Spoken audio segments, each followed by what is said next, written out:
Welcome everyone. This is Emergency Jazz with James, Episode 9.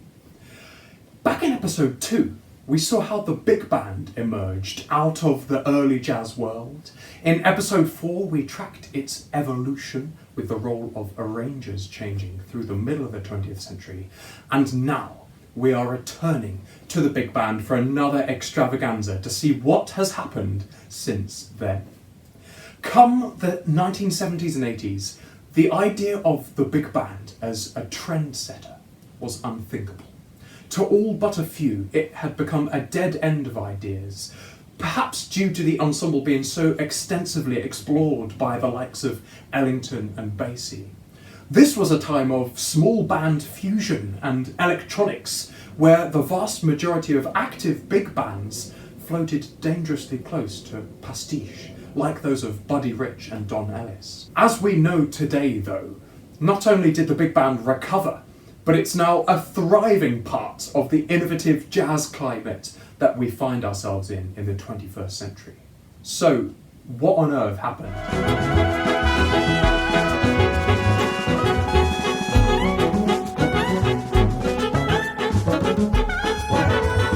The 70s and 80s were awash with nostalgic big band tributes to the heyday of swing, whilst fusion powered forward and smooth jazz developed insidiously on the side. Even during this time, though, we must note that some big bands continued to innovate. Composer and pianist Toshiko Akiyoshi, for example, wrote some stunning big band music in the 70s and 80s, including the award-winning album Long Yellow Road of 1976. Its organic, conversational style melodic lines and spacious rhythmic section has since gained huge recognition, but it struggled to gain traction at the time in the electronically obsessed fusion world. Then there was Sun Ra and his orchestra, and what can I possibly say about Sun Ra? His totally unique free improvisation albums often used big band forces, but the roles of instruments in his ensemble and the polystylism of the music again limited his music's reach. And finally, there was the Thad Jones Mel Lewis Jazz Orchestra, which played all through the 70s, including a Grammy Award-winning live show in 1978 in Munich. Thad Jones incorporated the electronic instruments of the fusion world into his big band, which kept many audiences interested.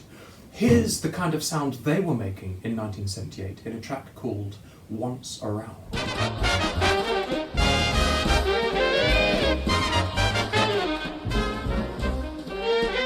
However, as competently as this music was written and performed, the Thad Jones Mel Lewis Orchestra was never going to build the momentum required to reignite a world interest in big band music. So what really caused the big band's fall from relevance? Perhaps its acoustic nature, the fact that it had lots of horns and no synthesizers. This might have played a role.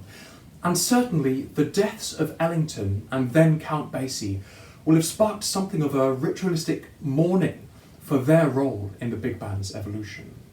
It would take a complete rethink of this ensemble to entice small band composers and performers back to the 5 saxes and 8 brass big band lineup.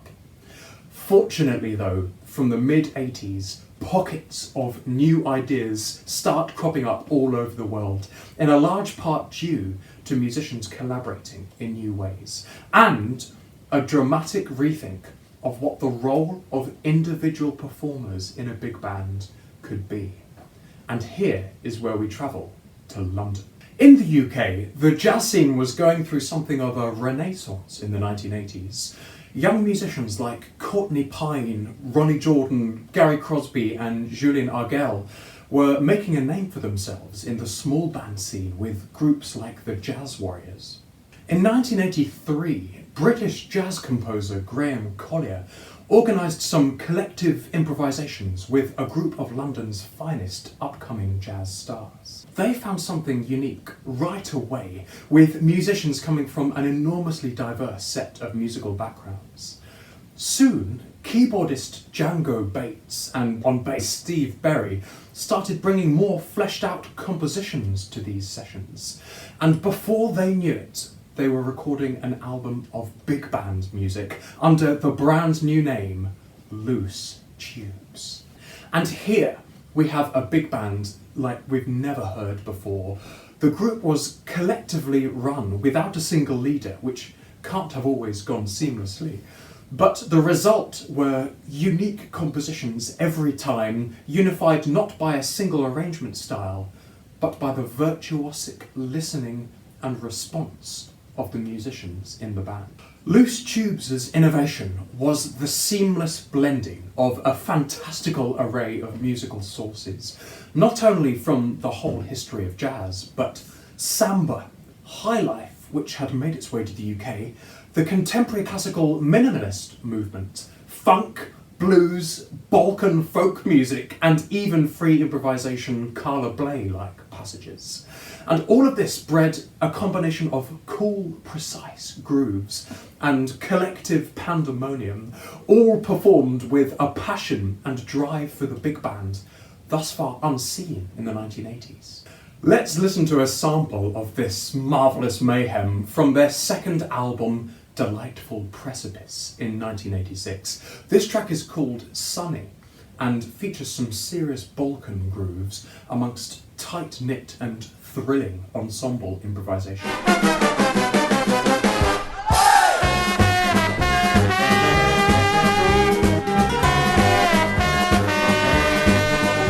Loose Tubes was garlanded with praise for the distinctiveness of their sound and surprising balance of musical influences.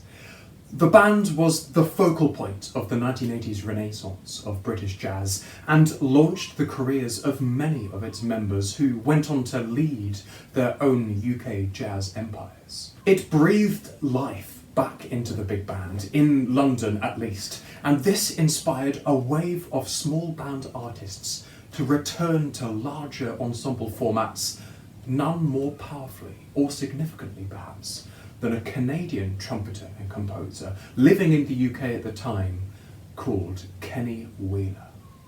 Kenny was based in London from 1952 and had heard Loose Tubes as they evolved out of London's young musicians. As an established member of the London free jazz and post-bop world, Kenny Wheeler was perfectly placed to spot the confluence of the right ingredients in London for a new wave of public interest in big band music. Inspired by the compositional innovations of Loose Tubes, he refined and augmented his own small band compositions into a concept album for big band. Rather unimaginatively titled Music for Large and Small Ensembles, the album became a landmark in big band composition. Before we say anything else, we need to listen to two quick excerpts from the Sweet Time Suite, which is the title of the first half of the album.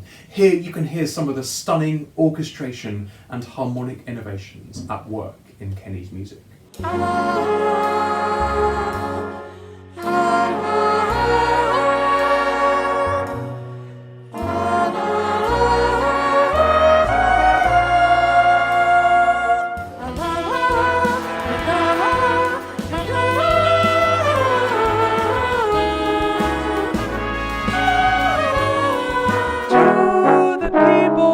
This 50-minute seamless composition incorporated completely new approaches to orchestration, harmony, and instrumental technique. Singer Norma Winston, for example, doubles the alto sax melody scat style for the majority of the second movement, which leads to this glorious synthesized timbre that gives the melody a floating character. Also, harmony-wise, in the opening passages of the suite, Kenny writes a chorale of ever-expanding melodic phrases.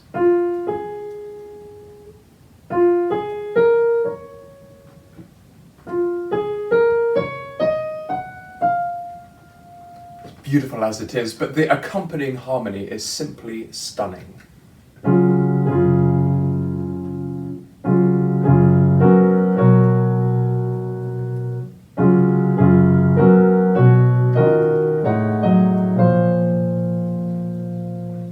The reason why this is so breathtaking is that every line within these chords has its own melody that weaves its way through that phrase. Remember that from a couple of episodes ago, that is the concept of voice leading.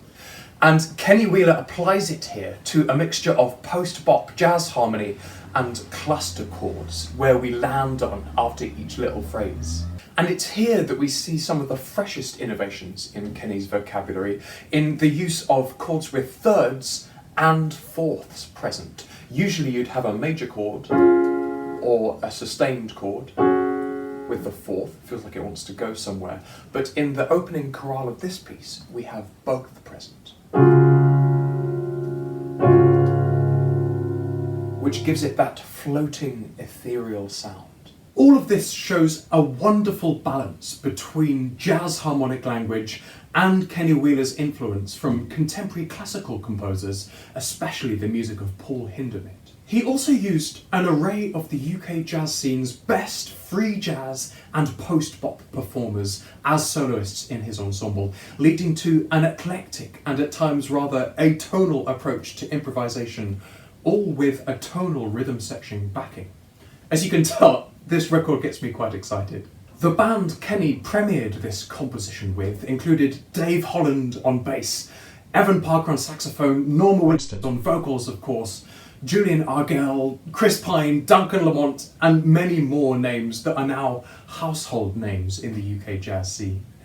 And this all-star cast embraced and thrived in Wheeler's new approach to big band orchestration, which combined detailed arrangements with more structural flexibility.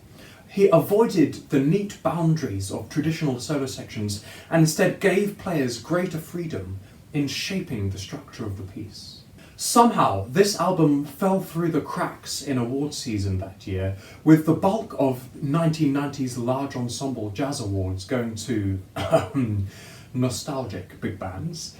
Kenny Wheeler's landmark album went under the radar, only to develop a cult following that would include many a prospective big band composer in the coming years. This slow rebirth of the big band coincided with the ascendance of a young jazz composer called Maria Schneider, who was just finding her own compositional voice. As an award-winning young artist, she had been working with jazz legends Bob Brookmeyer, Gil Evans, and even the aforementioned Thad Jones Mel Lewis Orchestra, all in the late 1980s as an arranger and copyist.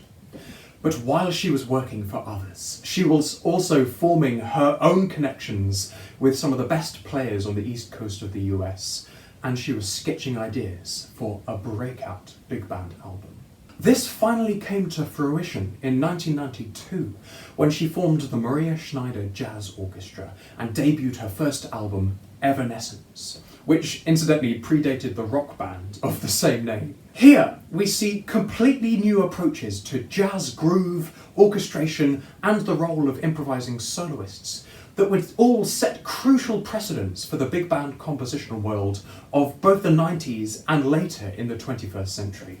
Schneider's colour palette for Evanescence was vast, with unique instrumental forces using bass clarinets, flutes, multiple percussionists, a section of flugelhorns instead of trumpets at times for that extra smooth sound. And she also combined these instruments in new ways and continued to intrigue listeners with unusual and surprising song structures. Let's listen to some of these enigmatic grooves in her classic composition Wrigley, here performed by the KMH Jazz Orchestra. But I urge you to go and listen to these pieces performed by her own big band on her website, the link to which you'll find below.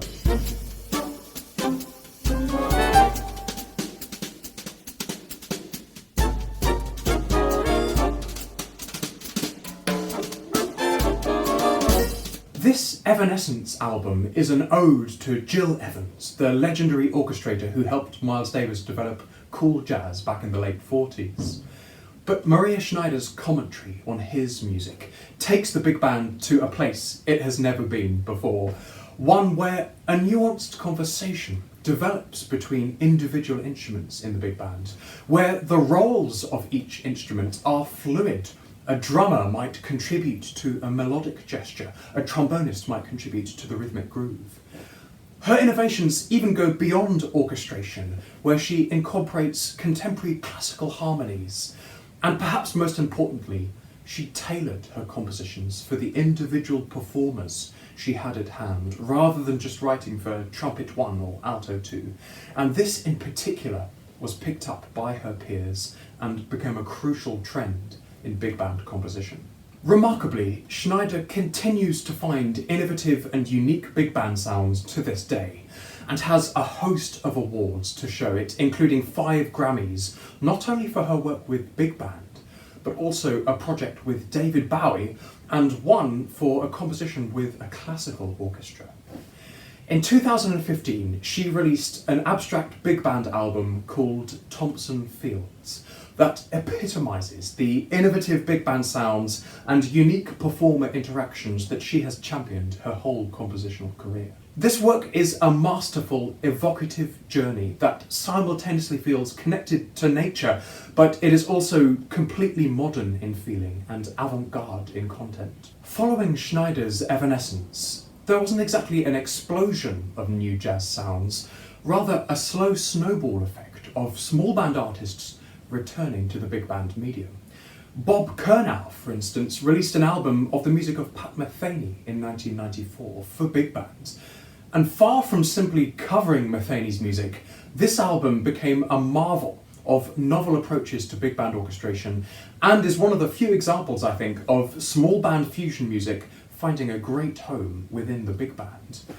A couple of years later, Michael and Randy Brecker released a wonderfully weird album with the WDR big band of Germany called Some Skunk Funk. Definitely check that out on the playlist below. And finally, bass player legend Dave Holland in 2002 debuted as a band leader with his fabulous album called Upswing. All of these works, whilst not popular in the mainstream, showed a big band audience growing, at least within the jazz community. And in the midst of all this rose another band leader, someone who divided opinions, especially at the beginning of his career, despite capturing a more commercial audience. And this is Gordon Goodwin. Gordon Goodwin's big fat band, founded in 1999, attempted to combine swing-era jazz music of the 30s and 40s with the more up-to-date funk and jazz fusion. However, in the early years of the band, despite relative commercial success, he was attacked by some within the jazz world for somewhat sterilising his compositions. Improvisation, for example, was confined to shorter solo sections, and instead an emphasis was put on the virtuosity of the arrangements, all of which were played extremely tightly by the all-star cast he employed. The resultant sound in these early albums is something that performance-wise is extremely impressive, but compositionally not particularly different from late Basie and Ellington, and it was certainly lacking the emotional content of other big bands of the day like Dave Holland's, Kenny Wheeler's, and especially Maria Schneider's. So despite the virtuosic sound and genuinely well-crafted melodies, the question was asked by many whether this was a possible future for jazz composition or just a rather nostalgic return to the heydays of swing music. Through the noughties, though, things did slowly improve for Gordon Goodwin as he became braver and braver in his compositional style, especially with works like Hunting Wabbits from 2003, which was a bizarre, almost contemporary classical use of big band forces. However, it still took well over a decade for him to balance his perfectionist style of arranging with the creativity required to capture the attention of his peers. And this finally happened in 2014 with his album Life in a Bubble, which for me stands head and shoulders above the rest of his creative output. Listen to the Grammy Award-winning arrangement here of Green Dolphin Street.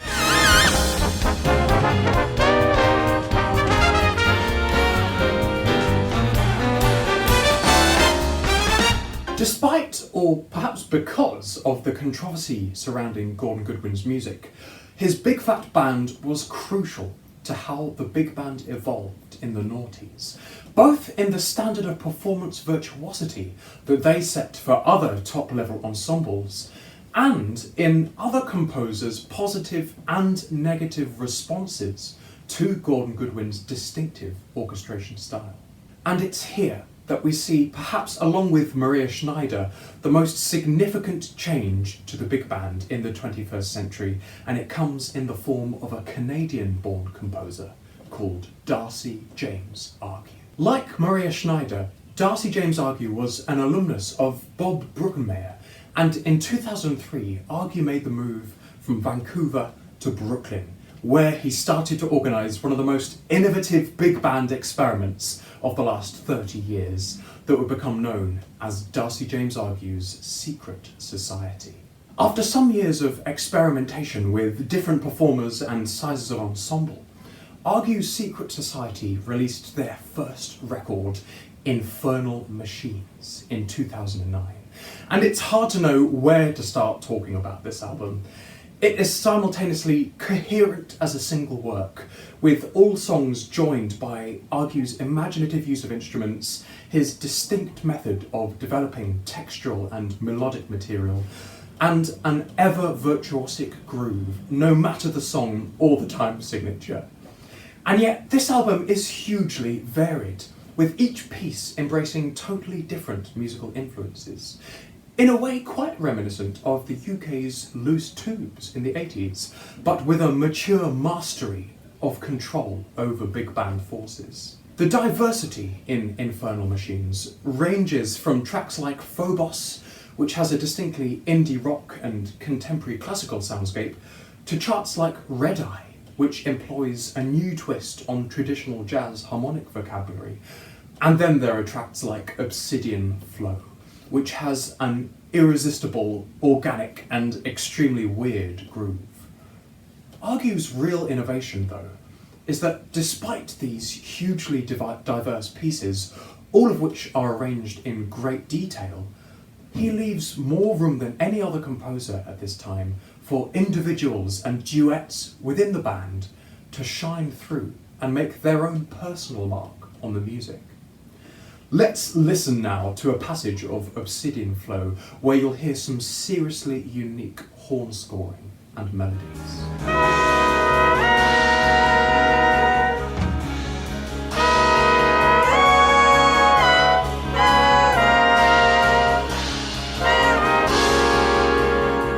Argue won a Grammy for this first album, and he followed this up with something totally different in 2013 in the album Brooklyn Babylon, where his approach turned away from abstract big band scoring and towards conceptual epics and multimedia performances. And this was continued even further in 2016 with his album Real Enemies, and you'll find that on the playlist below. Even though for a while in the 1980s it seemed like the big band as a stylistic vanguard was a thing of the past, this idea has subsequently been crushed by music from the likes of Maria Schneider and Darcy James Argue. Their work has been a catalyst for other jazz musicians to grow their small band projects into larger scale work. And all of these precedents continue to provide fertile ground for a younger generation of composers to embrace the big band format. In the last 5 years, we have seen the trends Schneider and Argue set down mature, with big band projects cropping up all over the world. Some particularly noteworthy albums recently include the irresistible Lion by saxophonist Marius Nasset and the Trondheim Jazz Orchestra, John Hollenbeck's communication-led All Can Work album from 2018, the enigmatic but brilliant prog rock compositions of Big Heart Machine, founded by Brian Kroc, the heavily hip-hop and R&B influenced Royal Crunk Orchestra and their record Pyramids from last year, the wondrous world of Miho Hazama's Time River, which used a vast array of instruments from all over the world, and finally, the supremely varied and emotionally powerful Omni-American Songbook by Brian Lynch. I could keep this list going, everyone, but please use this episode as the catalyst you need to go and listen to this hugely varied world we now live in big band composition. I think it's pretty safe to say that the big band is here to stay. But if we've learnt anything today, it's that the role of the big band has broadened far beyond what it was for Duke Ellington, Count Basie and company. Not only do we have new big bands leading the way in musical style, but established radio big bands around the world, like the German-based WDR group, that are crucial musical ambassadors to prospective jazz lovers everywhere. These big bands act quite a lot like a local symphony orchestra, in that they collaborate with international soloists, perform a mixture of repertoire from across the history of jazz, and all the while they commission brand new works for their ensemble. The WDR band in particular balances perfectly its performance of new and established repertoire in a way that any classical symphony orchestra should be jealous of. And secondly, perhaps one of the most exciting legacies of the big band are its educational possibilities. The skills that young and older musicians can learn in the unique communicative roles they can take as big band performers are countless. Also, as an ensemble with predominantly notated parts, the big band is a great way for more classically orientated musicians and younger players to learn about what jazz is. Well, if that didn't sate your appetite for modern big band music, I don't know what will.